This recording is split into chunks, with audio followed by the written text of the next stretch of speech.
to Open Book. Open Book is a show designed to help inform the public about issues in education. My name is Margie Bulkin, County Superintendent of Schools, and today's topic is about Health Lit Now and a special project that is going on informing students about careers and opportunities in health education. And I have three special guests with me today that I'd like to introduce you to.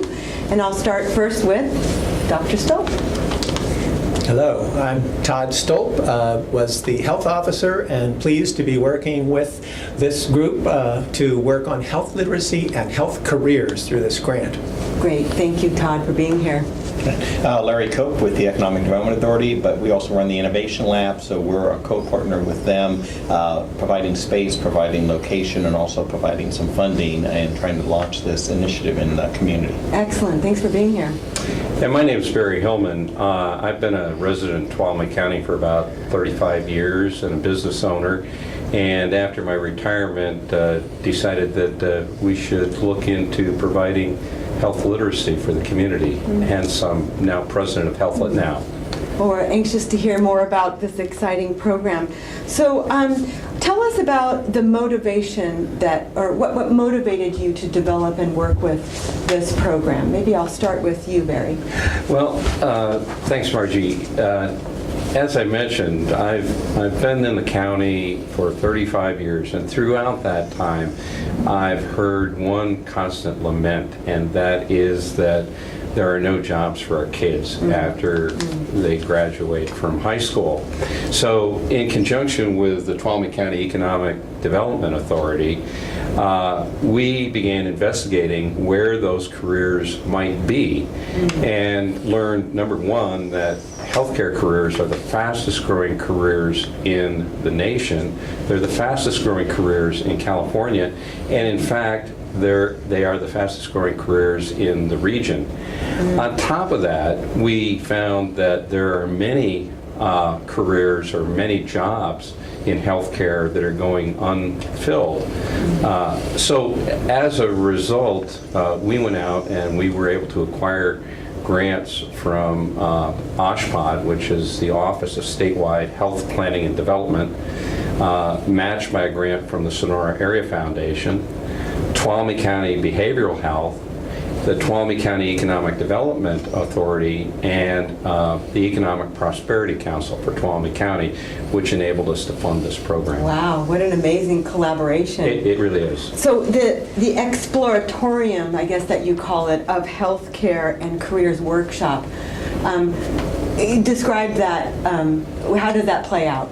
Yeah, that's great. Well, we decided that, well, first of all, in talking with you, you early on helped us define the demographic that we should focus on, and that was 7th, 8th, and 9th grade students who had yet to see their guidance counselors, and as a result hadn't really picked a curriculum course through high school.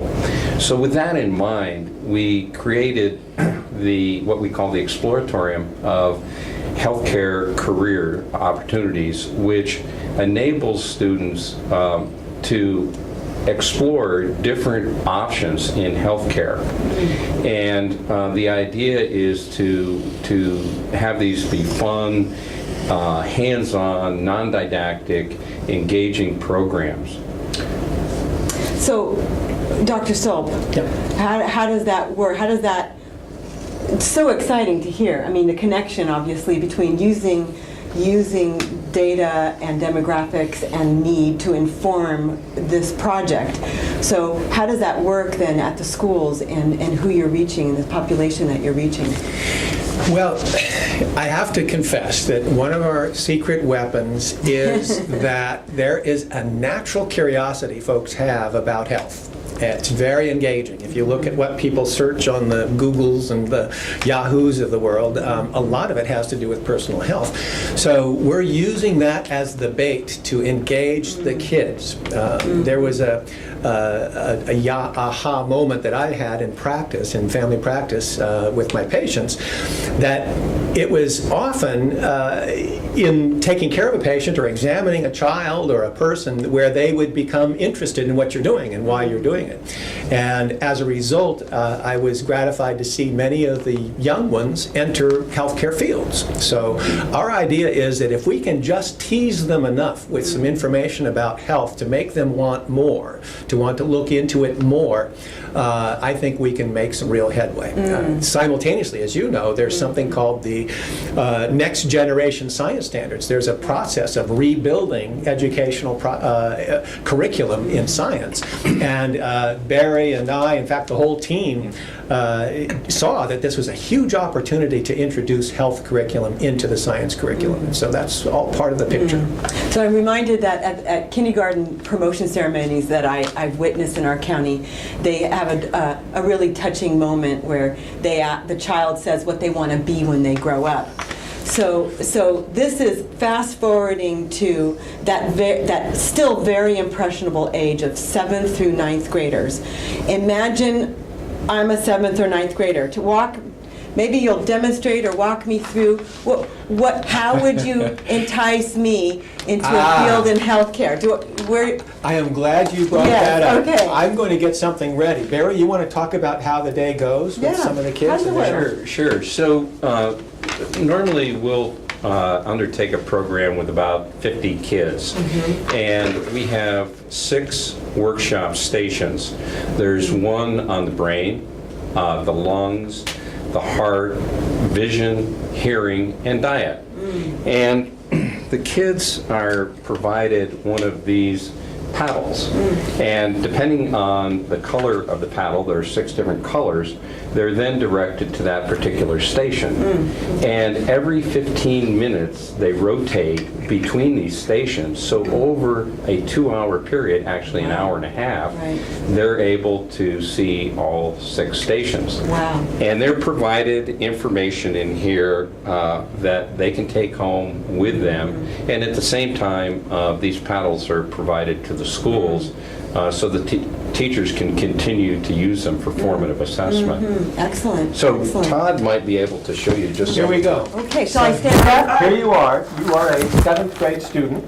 Okay, so I'm And you are at the cardiovascular station. Okay. And we've gone through the heart. We talked a little bit about the heart. And we said, now let's take a look at Margie's heart. Okay. So we ask you to hold I have that one. Yes, and anatomically, where is your heart? It's about, well, no, it's probably about right there. Perfect job. So here we go. So the kids get to each of them have one of these, and if you can zero in on that, you'll see that what we're looking at is a beating heart.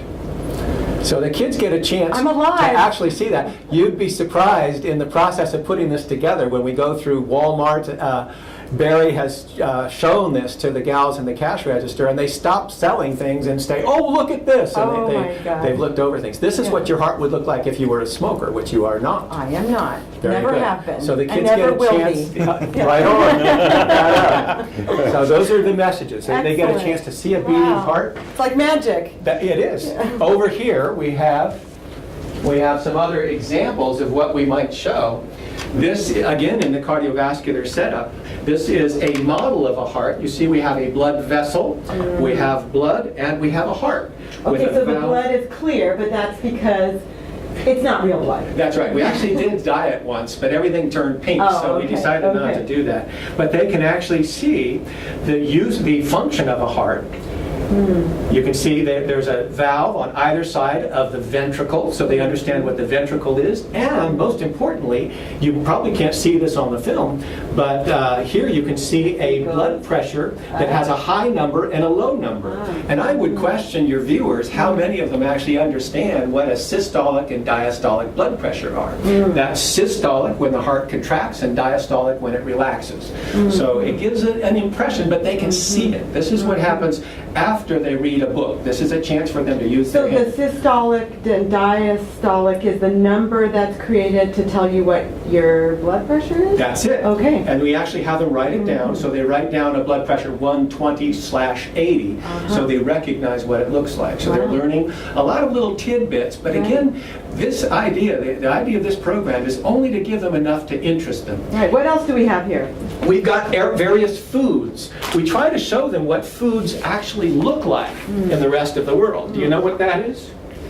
I don't know. Wait. It says horned melon. Thank goodness there's a label. SKU number 4302.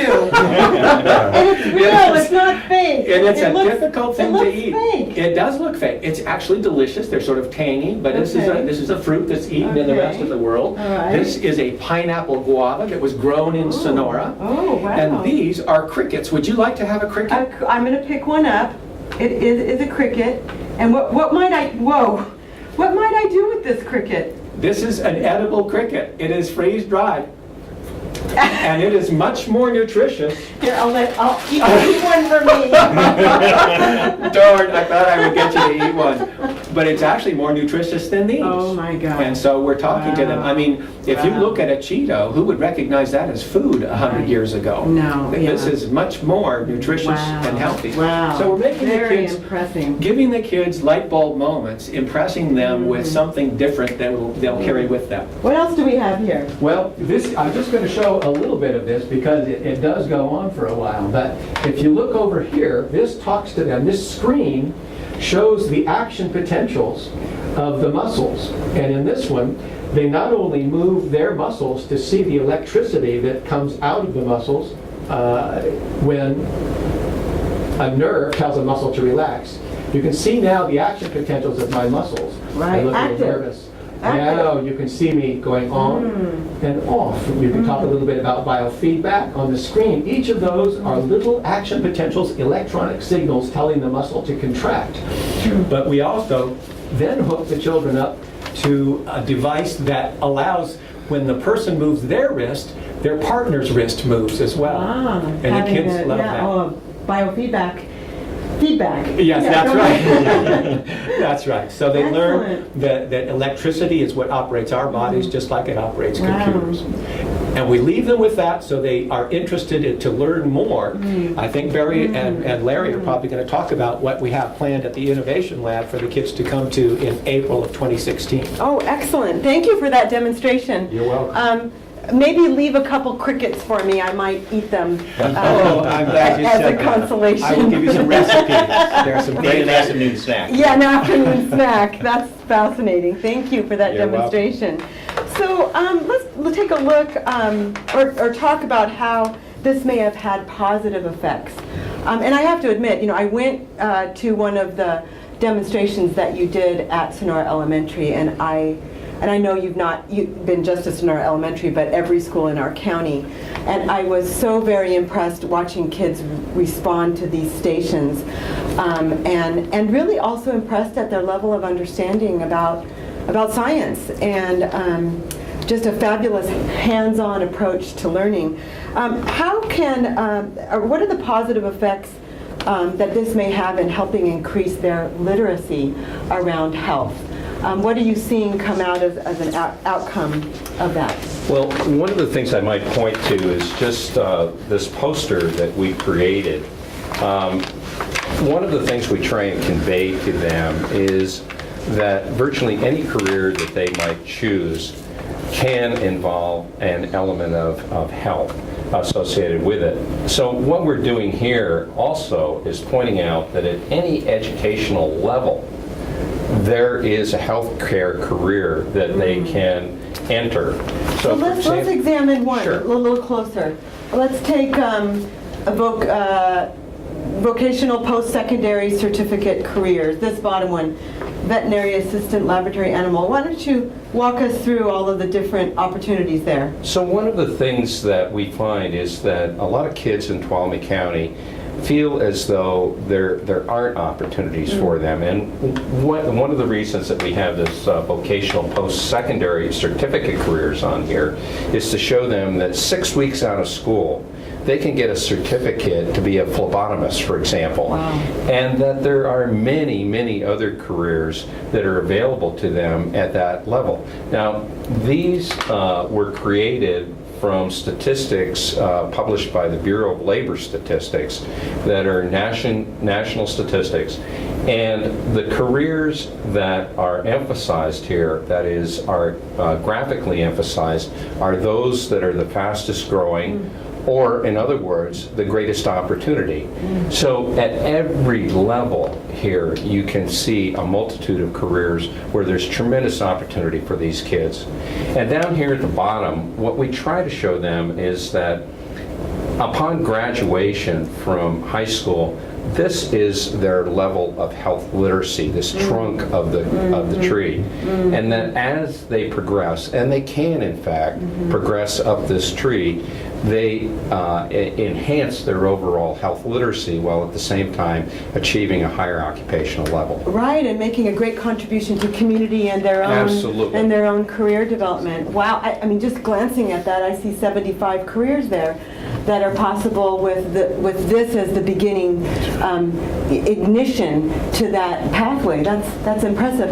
Larry, I know the Innovation Lab has been instrumental in connecting education. I know that the K-12 arena and also special programs like what we are hearing about today. Talk to us a little bit about how the innovation is creating those connections. Well, and it's kind of like what we do in the Economic Development Authority. We try to connect the people together and then create movement out of that connection. And so this is one of those primary things that we've done at the Innovation Lab, carried that over to that. The Innovation Lab, and the reason why we went with the name Innovation Lab, is we just didn't want it to be a tech lab. We just didn't want it to be this kind of lab or that kind of lab. All kind of innovations can come out of that lab. And so very early on, Barry and I started talking about this idea as we were launching the Innovation Lab and discussions we had prior to launching it. And we felt it would be a perfect fit because, again, it's about creating something, which this is a very innovative program. Officials across the state have said that over and over again. They've never seen anything like this. In fact, they were impressed that we were able to get students to eat crickets. And so that was they were like, wow, we were able to get students to eat crickets. But, you know, thinking back on my own childhood, I got interested in this kind of stuff about that age group. Eating crickets? Eating crickets. Actually, no, my mom was a nurse, and so with that, you know, I taught myself reading medical books and everything else like that. And prior to getting into what I'm doing now, I actually had my paramedic certification. And so it did kind of lead me into a health career for a while. And actually, I have family members that work in that. And so, and they do rather well. They actually now own the stations and own the company and everything else like that. So there's all varieties of what you can do within the healthcare. But why I see this as a perfect fit for not only Tuolumne County, but most rural communities, is no matter where you're at in the United States, rural communities are an aging population. And so if you want to have an opportunity to live and work where you grew up, here's an opportunity to do that. We have, if you look at our demographics, a higher concentration of seniors that live in our community who need services. We have students who are looking for a career that they can go into, and those that will keep them here, because we want them here. Exactly. And some of these you have to go off, but you can come right back and work. But on many of these jobs right here, you can actually do the training right here and then go right into a job. As you're seeing with the expansion of the hospital and many other things that are going on in the community, healthcare is a big employer here, and it will continue to be. So it's a great opportunity for students. That figures back into what the innovation mission really is. The Innovation Lab's mission is really to create a forum, create a location where new ideas can come out. And maybe it is a new tech game, or maybe it's a healthcare initiative, or maybe it's how to solve the water problems that we have. But that, it really fits with what we're doing at the Innovation Lab, and it's been a great partnership. And what we see in it is an opportunity to keep a lot of our students here if they so choose to want to, but also grow what we have in the community, creating more jobs not only for the students when they graduate, but also our existing residents that live here already. Right. Wow. So I know, you all know how passionate I am about our California standards and the direction that they're going in helping students understand how to apply learning, and how really historically our classrooms are built around this lecture style, and a learning of information without an opportunity to apply it. If I can just ask each of you, how do you see this project or the Innovation Lab or the future in general really complementing this idea of helping kids learn how to apply what they're learning? I'll start with Todd. Well, that is the whole objective, is to get the kids as a first line for understanding, get their hands on the subject itself. Why not learn how to do a blood pressure? Why not understand when not to take an antibiotic? These are things that are easily understood, and being able to convey them in the environment of health reform is such an opportunity to move them forward. So that's exactly what this focuses on. Great. And for you, Larry, as far as the Innovation Lab goes, we use this acronym called STEM: Science, Technology, Engineering, and Mathematics. How does the Innovation Lab complement what that can offer K-12, what maybe the classroom doesn't have? What are the things in the Innovation Lab that can complement that application of knowledge? Well, the biggest thing is that it allows more hands-on.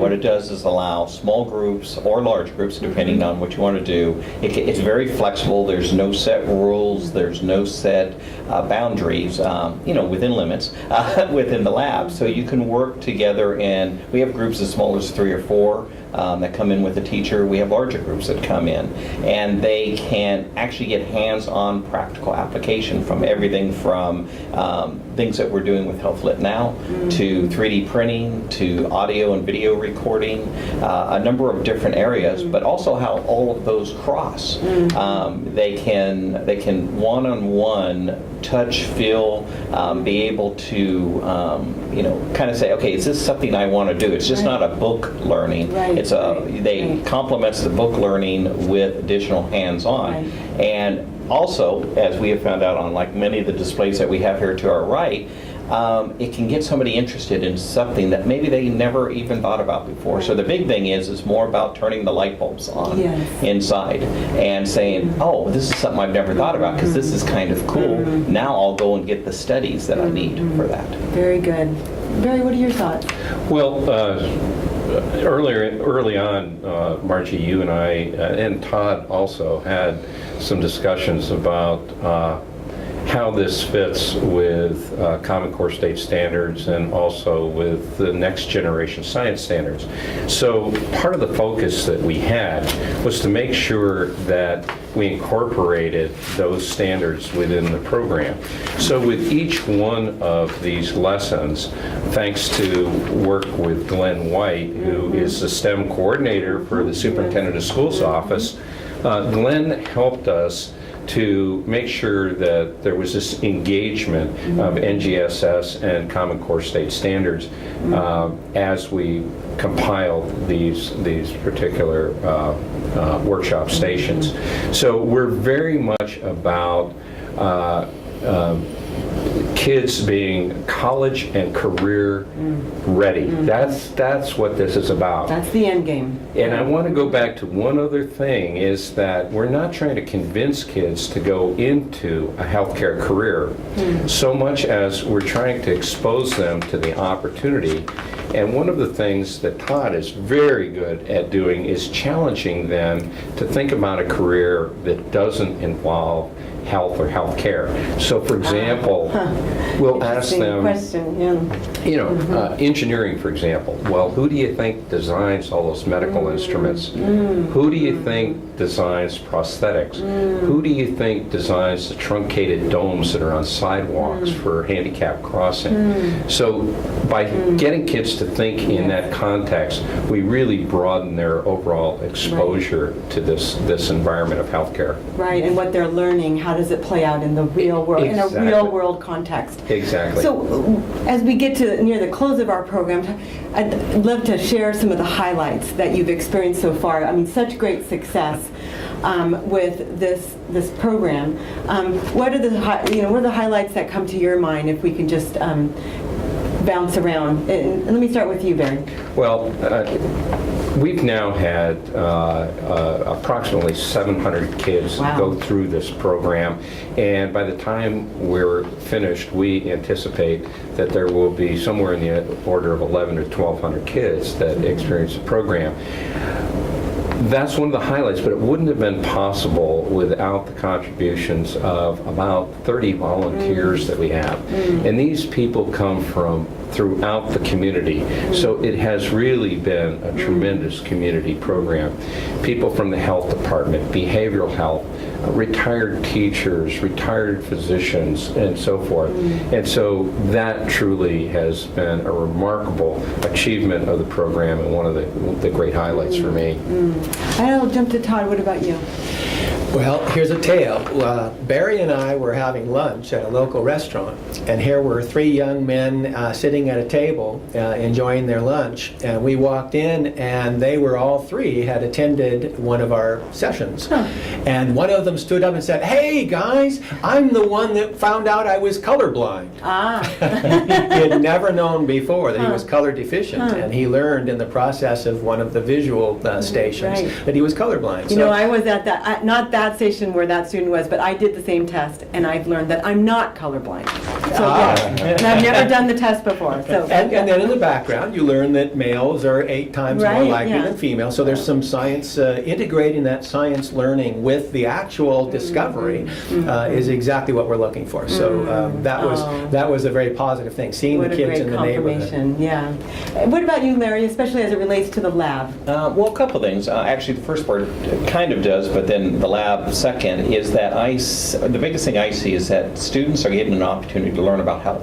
That can benefit, whether or not they ever go into a health career or not, it benefits the family. It benefits whether it's their family or the family that they're going to have as they get older. It just gives them knowledge that they didn't have before. And so that's one of the biggest things I see, because building a community, you have to do it together. It's just not one department's responsibility. We do it together.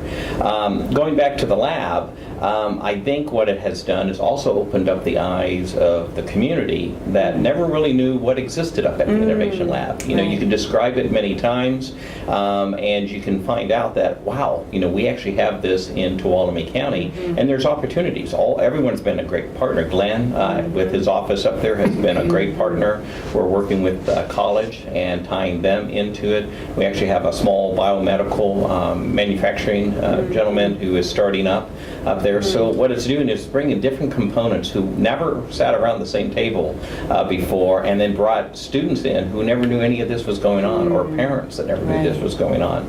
So that's why in this year's work plan and in future years' work plans, we're moving full steam ahead under the Tuolumne County's plan to keep the Innovation Lab in place and operating and functioning and moving forward, because it's grown past even our own expectations. You know, we looked at it as just a simple kind of tech hub. Could we get the individuals together in a community? But it's grown much more than that. And I hate to even put a outside bubble on it, just because I don't want to limit what it can do. There's things that we probably have not thought about in this room right now that probably will be happening at the lab 6 months or a couple years down the road. So. Well, you know, speaking about what you're looking forward to, you know, and what a great open opportunity that it creates for the possibilities ahead. What are you looking forward to as this unfolds, Barry? Well, first of all, one of the things that I wanted to point out is that we're going to have a summative workshop on April 23rd of 2016. Wait, so, put it up to your heart. Okay. So the kids who are really interested in possibly pursuing a career in healthcare, they're going to be able to come to this workshop, and we hope to have physicians, vets, other healthcare professionals there who can explain more to them what it's all about. And in addition to that, perhaps arrange, various types of mentoring going forward. But the other thing that is really exciting about this is that Oshpod has recognized this as a very unique program in all of their grant funding, and has indicated to us that they want us to apply for multiple grants next year. So we are pursuing that at this time. Well, congratulations. Glad to hear that. What about you, Todd? I think carrying on with that point, the sustainability of the program, the idea that we are facing a crisis in healthcare resources, workforce. The catalyst of health reform is opening the door to many of these new positions in the health field. Computer software engineers writing this incredible information collection and ability to share information and make reports and send those reports to the state, all part of a much more effective and efficient healthcare system. So seeing this expand to become not just a statewide but even a national concept is exciting, and making a positive contribution is satisfying. Well, congratulations to HealthLit Now and to the Innovation Lab for your success and continued success in our county. You've been listening to, or viewing, I should say, Open Book, and my guests here talking about HealthLit Now and the Innovation Lab here in Tuolumne County. This program is brought to you by our partner in education, Black Oak Casino Resort. I hope you'll tune in next time to the next edition of Open Book.